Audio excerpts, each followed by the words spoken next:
하나님께서 강하고 능하게 역사해 주시고 또 필요할 때 친히 통제해 주시옵소서.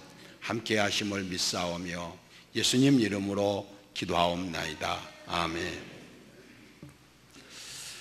먼저 우리 말씀의 배경을 좀 잠깐 살펴보겠습니다.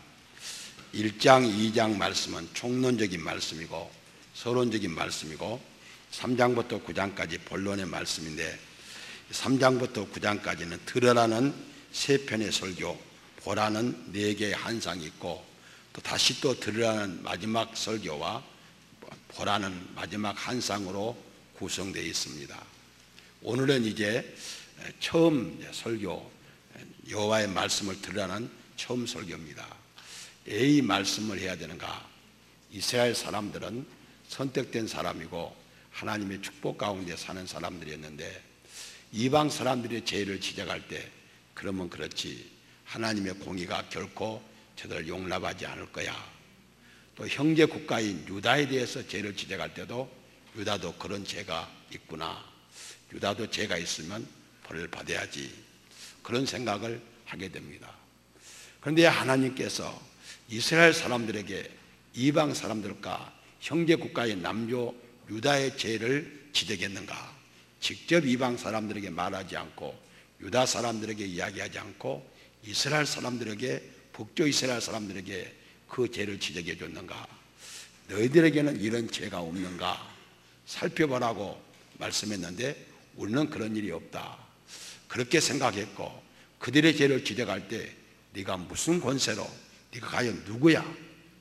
네가 누구기에 우리의 죄를 지적해? 너 남조 유다 출신 아니야? 네 고향으로 돌아가. 여기는 너 아니어도 사람 많아 하면서 강하게 어필한 내용이 앞으로 나타날 내용들입니다. 이런 측면에서 아모스 선지자는 하나님의 말씀을 바르게 증거하는 그 내용들이 앞으로 우리가 상고할 말씀입니다. 오늘 첫 번째 설교의 두 내용으로 우리가 3장이 첫 번째 설교인데 둘로 나누어서 1절로 8절 말씀 상고하고 수요일날 9절로 마지막 말씀을 상고해 보겠습니다. 1절로 3절 말씀은 대강 3가지 주요 사상으로 요약할 수 있습니다. 선민은 하나님이 주신 특권을 누린과 동시에 책임도 있어야 된다. 하나님이 특권을 줬다면 특권 못지않게 책임이 있음을 알아야 되는데 이들은 특권만 생각하고 책임은 망각했다. 그러자 그들은 선민의 지위가 점진적으로 상실돼 가고 있었고 훗날에 상실해버리는 그러한 누를 범했다는 사실을 보여주는 말씀이 첫 번째 중심 사상입니다. 두 번째는 하나님께서 자기 백성들을 심판하실 때 아무 예고 없이 전혀 뜻밖의 하나님의 심판이 왔다. 그런 일은 예수의 예자만 아는 사람도 구약에서 하나님의 하자만 아는 사람도 그런 일이 없습니다. 이미 다 자기 종들을 통해서 자세하게 제약이 뭔지 제약의 결과가 어떤 심판이 오는지 다 예고해 주시고 다시 거듭 예고하시다가 그래도 말을 듣지 아니하면 하나님이 심판하신다는 사실을 가르치는 말씀이 오늘 본문의 두 번째 중심 사상입니다. 세 번째는 무수한 하나님의 종들이 많이 있었지만 아모스 하나님께서 그에게 계시를 줄 때 전하지 않을 수 없었다. 전할 때 가감하지 않고 그대로 하나님의 음성을 전한 하나님의 말씀을 전한 선지자다. 이런 모범적 선지자들이 하나님의 말씀을 우리에게 전할 때 우리가 그 가감하지 말고 우리도 그대로 받아 실천할 것을 가르치는 말씀이 오늘 본문의 세 번째 중심 사상입니다. 주요한 말씀들을 우리 하나하나 살펴봅시다. 먼저 1절로 2절 말씀입니다. 하나님께 대한 이스라엘 백성들의 책임과 하나님의 징계입니다. 하나님이 많은 민족 가운데서 이스라엘을 선택했고 이스라엘은 많은 특권을 하나님께 받았습니다. 특권을 받아서 특권을 누리고 있다면 거기에 대한 책임이 있고 의무가 있어야 되는데 특권만 생각하고 의무는 전혀 생각하지 않았습니다. 하나님이 우리를 선택했다면 무슨 장난으로 선택한 것이냐? 하나님이 선택했다면 우리에게 무슨 벌을 주시겠느냐? 하나님은 결코 그렇게 가벼운 분이 아니다 생각하면서 하나님의 우리에게 축복하시고 선택했다면 심판은 없을 것으로 알고 살아왔습니다. 그런데 하나님께서는 결코 그렇지 않다는 말씀이 1절, 2절 말씀입니다. 1절, 2절 말씀을 주보를 보시든지 성경을 보시든지 같이 우리 한 목소리로 읽겠습니다. 같이 읽습니다. 이스라엘 자손들아, 여호와께서 너희에 대하여 이르시되 이 말씀을 들으라. 애굽 땅에서 인도하여 올리신 모든 족속에 대하여 이르시기를 내가 땅의 모든 족속 가운데 너희만 알았나니 그러므로 내가 너희 모든 죄악을 너희에게 보응하리라 하셨나니. 이스라엘 사람들은 하나님의 사랑을 고개했어요. 하나님께서 언약을 세우실 때 뒤에도 다시 이제 나옵니다만 언약을 세우실 때 분명히 언약의 양면성이 있습니다. 언약의 양면성이 있는데 언약을 잘 지키면 축복하고 언약을 지키지 않으면 징계하겠다고 말씀했어요. 그런데 그들은 제약을 짓고도 제약을 지적할 때 그 제약은 징계가 없는 거로 착각했어요. 나는 무슨 짓을 해도 하나님의 심판이 없다. 누가 나를 심판한다고 말하겠는가? 그렇게 생각했습니다. 그러나 하나님은 결코 그렇지 않다. 내가 너희를 보통으로 선택했느냐? 우리가 시장에 가서 물건 사는 식으로, 또 노예 시장에 가서 노예 하나 사오는 것으로 너희를 선택하지 않고 너희를 내가 장자로 세웠다. 내가 너를 눈동자같이 아낀다. 그리고 아브라함에게 너와 나는 공수 동맹을 맺었다. 너를 축복하는 자에게 축복하고 너를 저주하는 자에게 내가 저주한다. 그렇게 하나님께서 말씀해 줬고, 출애굽할 때 어린 양의 피로 그들을 출애굽시켰습니다. 이것은 후에 우리들에게 우리가 예수 그리스도의 속죄 공로로 구원함을 얻었다는 그것을 예표적으로 가르친 말씀입니다. 이렇게 하나님께서 확실하게 우리를 선택해 주었습니다. 그러기에 우리는 함부로 살아서는 안 될 사람이라는 것을 우리에게 보여줍니다. 그리고 우리가 또 생각할 것은 내가 모든 족속 가운데 너희만 알았나니, 여기서 알았다는 것은 하나님이 전지전능하시는데 누구를 모르시겠어요? 모두를 다 아시는데 여기서 알았다는 뜻은 뭘 말합니까? 이스라엘만 택하셨고 사랑하시고 그들과만 의사소통을 하셨다는 이야기. 내가 어느 민족에게 율법을 줬고 어느 민족에 내가 대화를 나눈 적이 있느냐? 내가 너희를 특별히 알았다는 것은 하나님께서 모든 족속을 알고 계시만 너희들을 특별히 택했다는 말씀입니다. 그러나 이스라엘 사람들은 하나님의 사랑을 오해했습니다. 곡해했습니다. 하나님께서 우리를 택했는데 우리를 벌하시겠느냐? 그런데 그들은 그렇게 생각하면서 죄악 세상과 함께 짜가게 됩니다. 죄인들이 하는 일 그대로 하고 하는 말 그대로 하고 하는 제사 그대로. 특별히 예루살렘 와서 예배를 드리라는데 베델과 길갈에다가 금송아지를 만들어 놓고 그것이 여호와 하나님이라고 섬기면서 우상을 다 끌어들였습니다. 그러자 그들에게는 뭐가 생깁니까? 하나님의 선민의 특징이 조금씩 소멸해 가고 이제는 거침없이 하는 그 행동들이 선민의 자격이 상실되고 선민의 흔적이 없습니다. 그런데 베델과 길갈에서 제사의식을 계속하니까 아직도 하나님이 자기들의 하나님인 것으로 착각하고 하나님이 자기들에게는 이방 둘려있는 6개 나라 남조 형제국가 유다를 심판할지언정 자기들은 심판의 대상이 아니라고 생각했습니다. 이때 하나님의 심판은 불가피합니다. 그러므로 내가 너희 모든 죄악을 너희에게 보응하리라.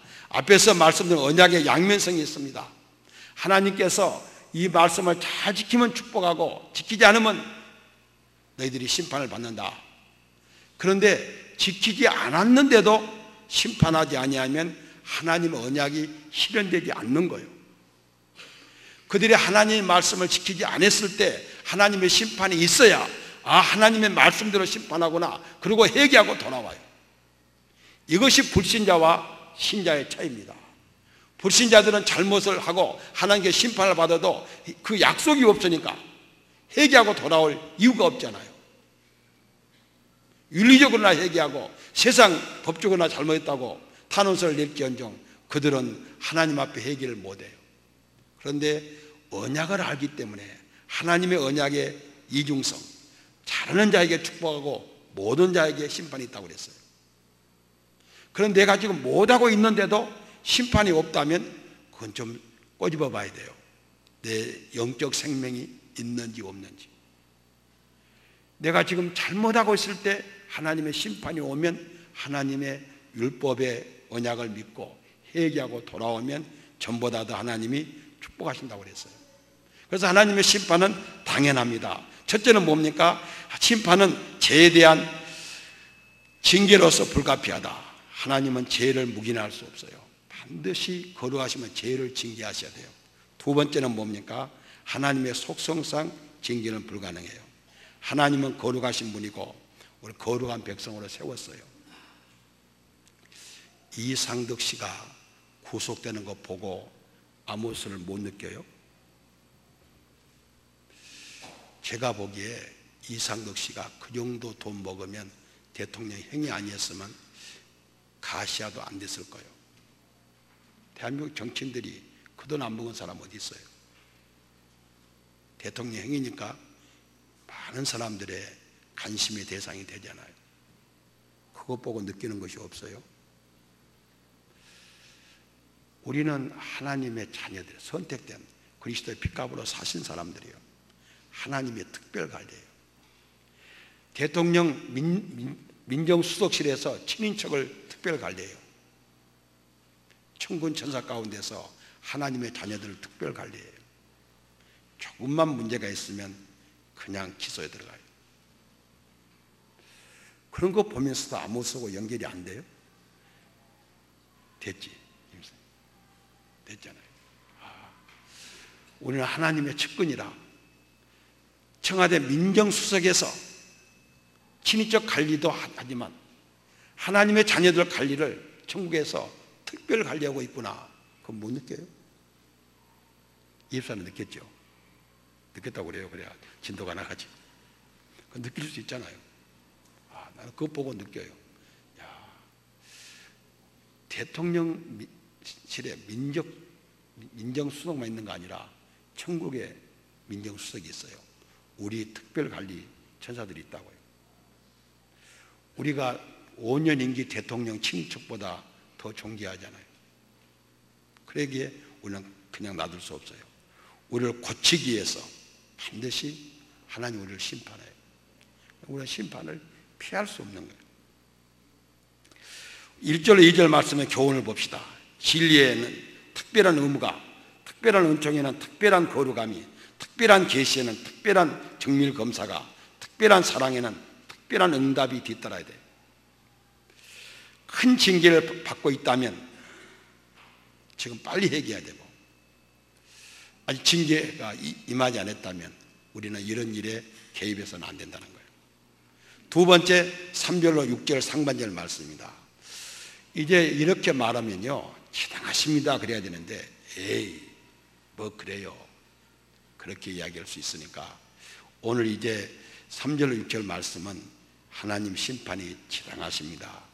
오히려 내가 지금 죄에 대해서 가벼웠으면 가벼웠지 더하지는 않습니다. 그렇게 말을 할 수 있도록 북쪽 이스라엘을 유도하고 있습니다. 먼저 봅시다. 두 사람이 뜻을 같이 않는데 어찌 동행하겠느냐. 제가 우리 박여사를 모시고 사는 것이 69년도 12월 5일 날 모시고 살았고 지금 43년을 모시고 살아요. 두 사람이 같이 사는데 뜻이 안 맞으면 어떻게 살겠어요? 하나님과 우리가 같이, 내가 네 안에, 주께서 내 안에 계시는데 나의 품은 주의 뜻과 같지 않으면 어떻게 예수 믿겠어요? 그렇잖아요. 우리가 이렇게 예수를 믿고 사는 것은요, 하나님의 뜻과 내 생각이 일치하는 거예요. 부부도 뜻이 맞아야 살잖아요. 뜻이 안 맞으면 막 만날 싸우잖아요. 참 요새는 좋은 세대예요. 싸움이 별로 없잖아요. 옛날 남자가 셀 때는 많이 싸웠는데 남자가 키가 딱 죽으니까 요새는 싸움이 없더라고. 집집마다 두 사람이 부부가 살아도 40년 50년 살아도 마음이 맞아야 살아요.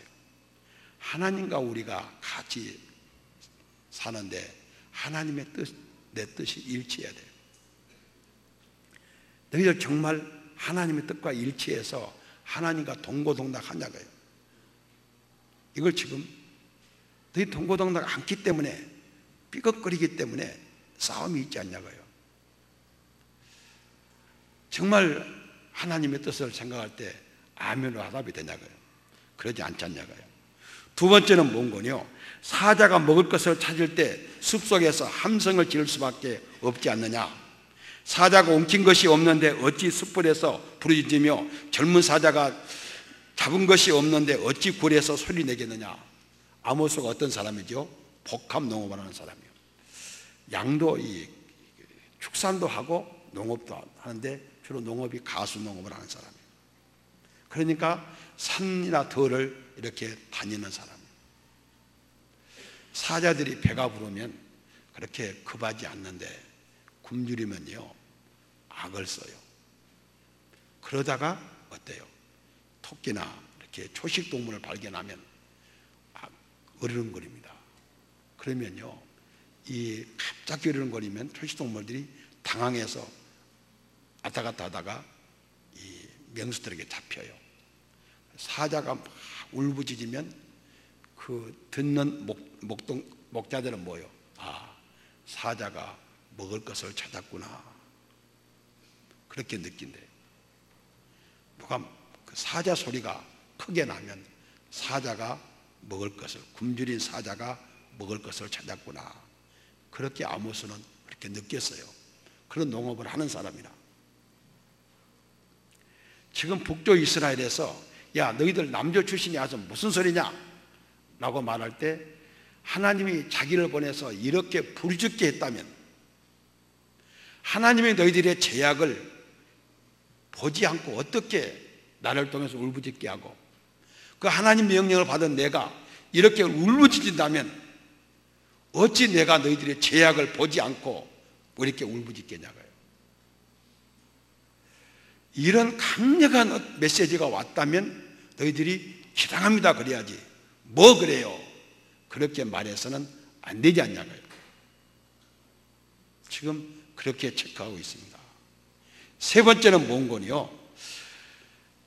덫이 땅에 놓지 않았는데 새가 어찌 거기에 치겠으며 잡힌 것이 없는데 덫이 어찌 땅에서 튀겠는가. 제가 요새 한 5, 6년 동안요 참 문화인 생활하고 사는데요 칼산에 살 때는요 쥐덫을 많이 놨어요. 들어가면 주인님 오시냐고 쥐들이 호닥하고 그냥 왔다 갔다 해서 칼산 살 때는 쥐덫을 놨고 살았는데 흰틀이 오니까 쥐덫을 올 필요가 없더라고. 아파트는 쥐가 안 들어오더라고요. 쥐 없는 줄 살면서 알았어요. 그런데 농촌에 사시는 분들 단독주택 살면 쥐가 많이 있잖아요. 쥐가 잡히면 어때요? 쥐가 잡히면 쥐가 영리한 짐승이라 나는 죽었구나 가만히 있어요. 덫에 걸렸으니까 뛰는 거지. 그런데 왜 덫에 걸려요? 거기다 그냥 길초에다가 길가에다 놓은 것도 있지만 맛있는 음식을 놓으니까 그 유혹받고 덫에 걸렸어요. 시골에서 겨울에 덫 나갔고 망태기로 덫 나갔고 새를 잡잖아요. 거기다가 나락을 놓고 새들이 눈이 왔으니까 먹을 것이 없으니까 그거 보고 와서 걸리잖아요. 사람들이 제 유혹이 돼가지고 덫에 걸렸어요. 요셉 같은 사람은 유혹이 올 때 내가 어찌 하나님께 덕지하리까 하고 가만히 거부했는데 딱 유혹을 주면 덫에 걸려요. 김태 집사는 아무리 유혹에 걸어도 덫에 한 번도 안 걸렸잖아. 그런데 웬만한 사람들이 덫에 걸려요. 조금만 반응을 주면 덫에 걸려. 제가 신학교 다닐 때 김의작 그 음악 선생이 왔는데 그때는 합성 버스가 있었잖아요. 합성 택시가 별로 많지 않고 합성이 있을 때 돈 좀 있는 사람은 합성 타고 다녔잖아요. 그런데 비포장 들어올 때 탁 포장이 움직이는데 어떤 사람이 자기를 너무 세게 치더래요. 그래서 기다렸다가 한 번만 차가 뛰어봐라, 내가 제대로 한번 칠 것이다. 차가 턱 뛰어서 되게 한번 옆구리를 쳤대요.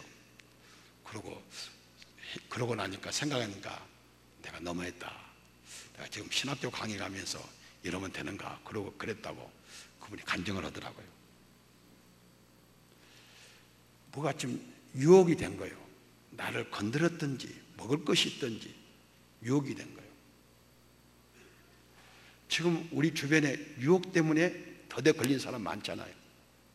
그거 넘어갔다 하면 됐을 텐데 유혹 때문에 더대 걸렸어요. 더대 걸렸으면 어때요? 이제는 포기하지 않잖아요. 그래도 살아남으려고 그렇게 덫이 뛰는데 그 어떻게 유혹받지 않는 새가 유혹받지 않는 치듯이 지가 걸려서 그렇게 팔딱팔딱 뛰겠냐고요. 너희들이 지금 그렇게 뛰고 있는 것은 제약의 유혹을 당한 것이 아니냐 그렇게 말해요.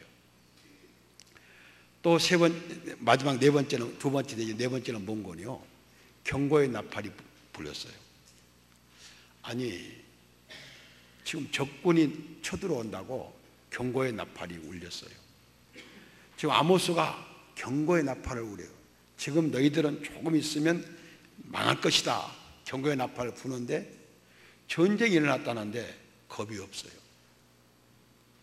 유럽발 경제위기가 왔다는데 중국발 경기가 왔다는데 그래도 어때요? 지하실 가서 반찬이 좀 앉으면 어때요? 유럽발 경제이기 때문에 반찬이 좀 줄어든다 그러지 않고 이거 먹으라고 줘?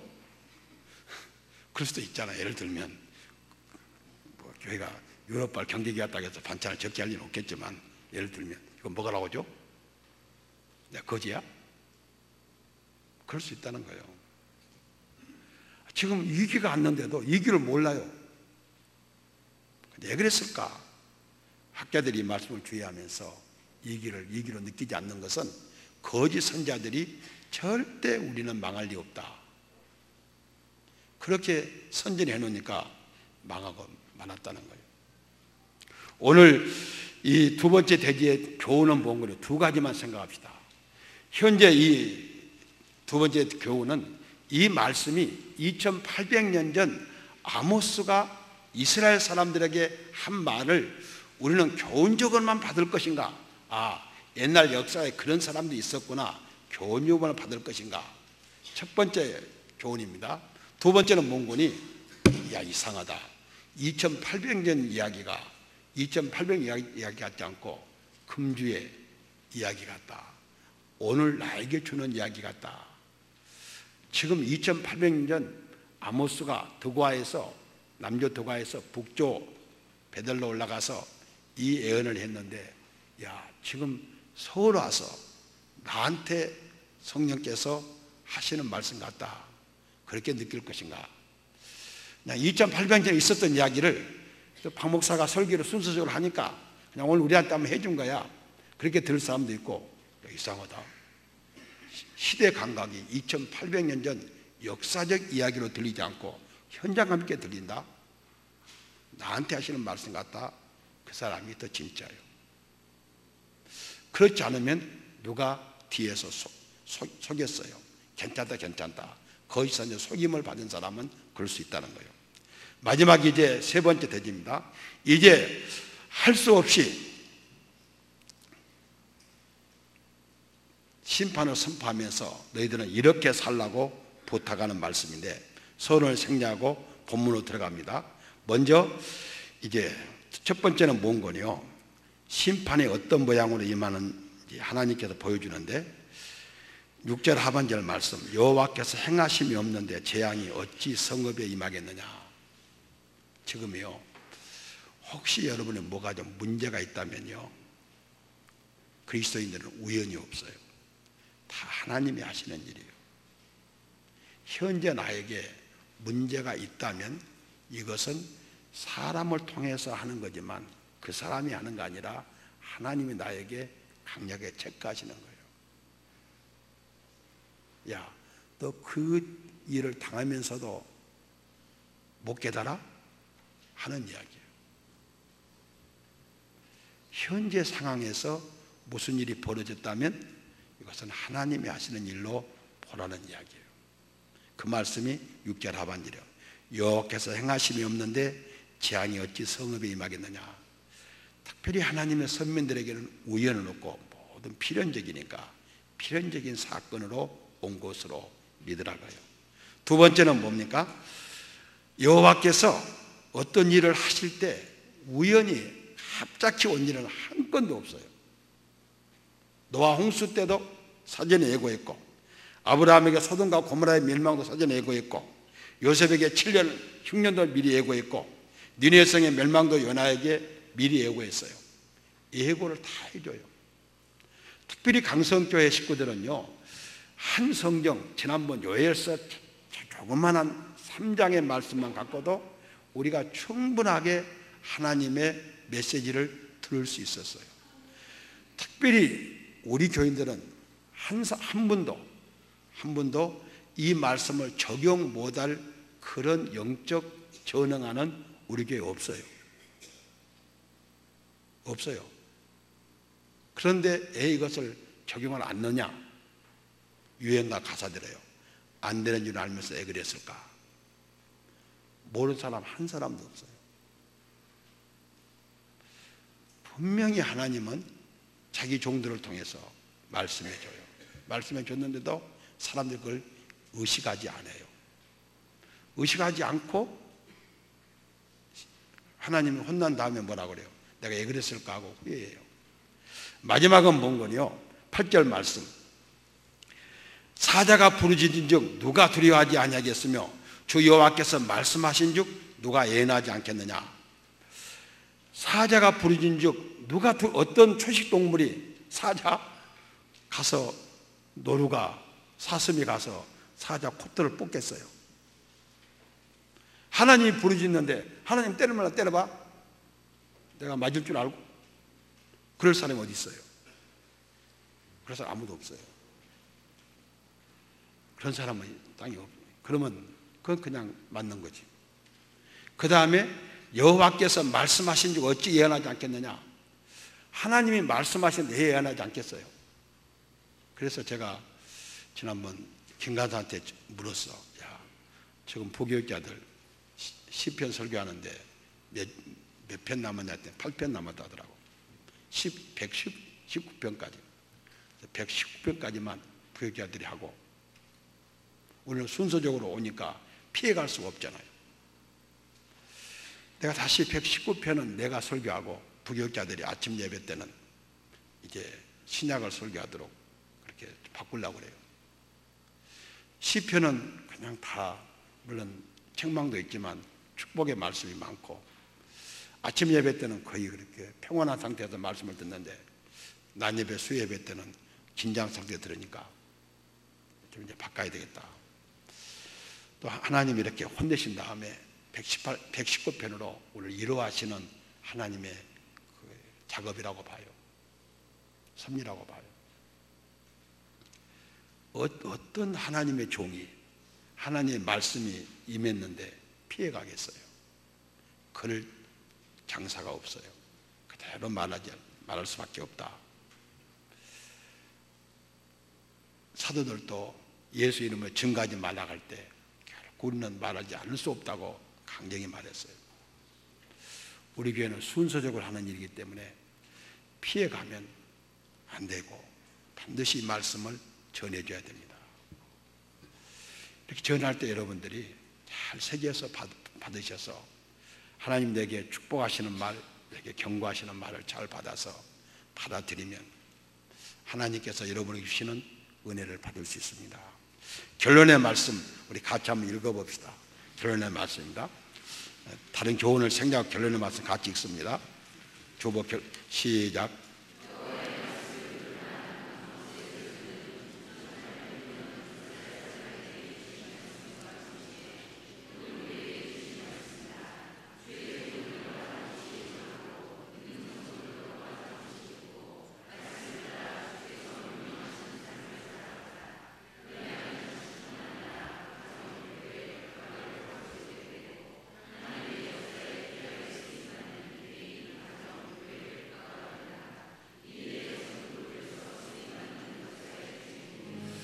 우리 주 예수 그리스도의 은혜와 하나님 아버지의 놀라우신 사랑과 성령의 감화하시고 감동하시고 역사하심이 오늘 주의 말씀을 듣고 나에게 주시는 말씀을 하다 그대로 순종하기를 소원하는 사랑하는 모든 믿음의 식구들 위해 지금부터 영원토록 함께 있을지어다. 아멘.